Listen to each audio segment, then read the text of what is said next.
আমি জানি না আর কিভাবে চাইলে তোমায় পেতাম। আমি তো আমার সাধ্য মতো তোমাকে চাইলাম, খোদার কাছে চাইলাম তোমায় মোনাজাতে দু হাত তুলে। তোমারও চাওয়া উচিত ছিল, কিভাবে পাবো তোমায় তুমি আমায় না চাইলে।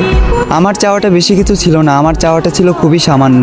চেয়েছিলাম এই জীবনের পথে তোমার হাত ধরেই হাঁটবো, তবে দেখো আজ এই জীবনটাই থেমে আছে তোমার জন্য। এ দু চোখে আগে ছিল প্রেম ভালোবাসা, তবে এখন দুঃখ আর হতাশা। আমার পুরো পৃথিবী উল্টে গিয়েছিল যখন এ দু চোখ তোমার পাশে অন্য কাউকে দেখেছিল। তুমি কথা দিয়ে কথা রাখলে না, ছেড়ে যাবে না বলেও তুমি আমার হয়ে থাকলে না। আমিও কথা দিয়ে কথা রাখিনি, তোমাকে ছাড়া বাঁচবো না বলেছিলাম, তবে আজও আমি মরিনি। বাঁচা মরা রবের হাতে, তাই হয়তো না চাইতেও এখনো বেঁচে আছি এই পৃথিবীতে।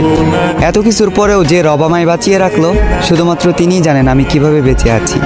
আজ আমি সবার চোখের আড়ালে চোখের পানি মুছি, সবাইকে দেখাই সুস্থতা, মুখে মুচকি হাসি।